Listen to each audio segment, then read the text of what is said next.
When Robocop Rogue City was announced, it was almost funny. Why is a new Robocop game coming out in 2023? It's a question I saw often. Sure, Paul Verhoeven's 1987 film is an all-time classic, but it's a miracle Robocop is even a franchise, considering the deluge of transmedia duds that followed. Is Robocop Rogue City the police officer that Detroit deserves? Thank you for your cooperation. Or should this OCP product be shut down and decommissioned? I'm having trouble. Find out in our review.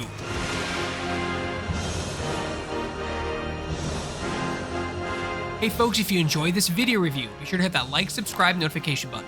It's 3 small clicks for you, but means the world to us. Let's get started. As much as the world has changed since 1987, the themes that made Robocop's darkly comical satire so effective are just as prevalent today. Corporate interests taking over America's system of governance and accountability are front and center in today's media landscape. 2014's Robocop remake took itself seriously and adapted to the times with contemporary mutations, such as drone warfare and legislative sabotage. Rogue City attempts to juggle presenting Robocop to modern audiences, and being a tribute to the original.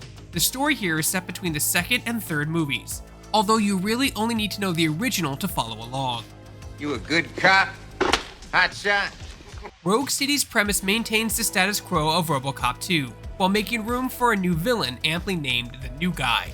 Nuke, a deadly designer drug that drove the sequel flick's story, is still hanging around, and now every remaining criminal outfit is bidding for the New Guy's cash. Robocop and his partner Lewis investigate a TV station takeover by one of the desperate gangs. But after taking some serious damage, Robocop starts to have uncontrollable hallucinations involving his past life. These glitches give OCP a new justification to tighten their leash around the Detroit Police Department and attempt to regain control over Robocop. Basically, Robocop has to have therapy. How do you see your situation? I am a cybernetic organism, a fusion of both the remains of the policeman Alex Murphy and this high-tech armor. Teyon's biggest strengths are its sense of humor and ambition to capture as much authenticity as possible to the look and feel of Robocop's late 80s cyberpunk style. There's something about the juxtaposition of that authenticity. Actors' likenesses, technology, hammy performances, Peter Weller, with the more contemporary feeling humor that produces a sharpness. A big part of that in Rogue City is the story leaning heavily on the absurdity of Robocop, but in a way that doesn't seek to diminish the big guy's status of a legitimate hero. To do that, Teyon constantly forces Robocop into the more mundane side of police work. Your volume control seems to be broken. Leave it! That's brand new! I've only stole... In addition to ending sections of the game with therapy sessions, Robocop often encounters side quests. The one that got the most attention from the Next Fest demo is indeed a high point that sets the table perfectly. Robocop is being asked to open up a second line at the front desk to address civil complaints. Seeing the walking weapon typing at a computer and deciding whether or not to punish a man for naming his dog Fire is so dang funny. No, but I will let you off with a warning. That's fine. I don't mind paying the price for having the cutest dog in all of Detroit. Next, please. You'll also get a chance to do things like ticket cars for illegal parking, scold children for skipping school, and help a rookie officer with field training, and constantly interrupt a civilian in distress with textbook training anecdotes. It's so good. Oh my. This isn't very nice. Rogue City pushing Robocop's ironic good cop personality in a decaying Detroit to its fullest extent is not only hilarious, but it serves the character well in our current time of historic division between law enforcement and civilians. Robocop is just trying to be the best police officer, and the world around him hates him for all kinds of different reasons. As funny as it can be, it also helps keep the character sympathetic despite the horror behind his existence. Of course, at the end of the day, this is an action game, and Robocop still has to be cool. Once again, Teyon's care for authenticity helps it hit a home run here.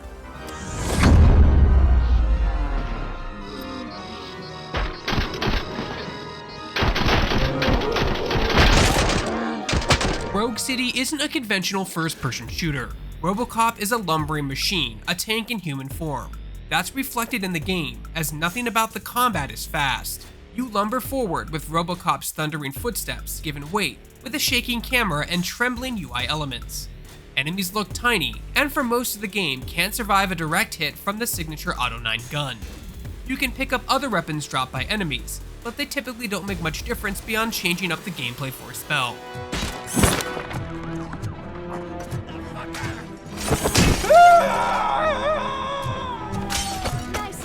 Holding the left trigger activates a targeting mode similar to what Robocop sees in the original movie, lighting up enemies and enhancing auto-aim.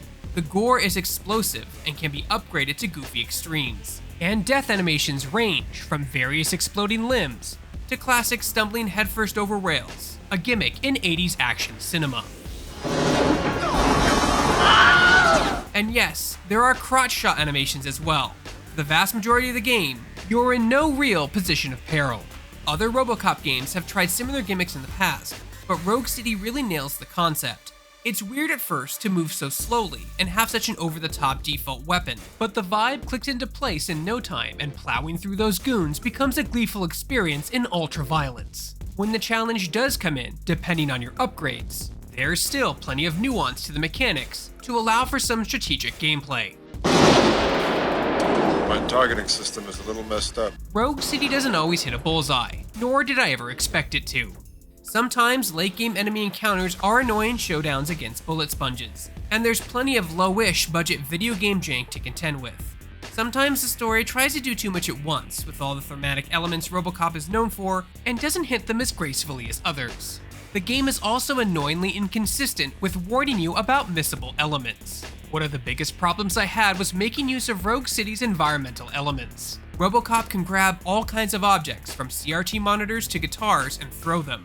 There are obvious things like exploding canisters strewn throughout, but it's weirdly difficult to suss out the physics and areas of effect for these things, often resulting in a bunch of duds. It was simply easier to stick to bullets, despite how tempting picking up an acoustic guitar to Jeff Jarrett some dude to death was. I'd buy that for $1. Another element I was up and down on was the typical video game investigation gimmick of scanning things. In some ways, Rogue City seems to be poking fun at this trope, adding little jokes into scannable objects.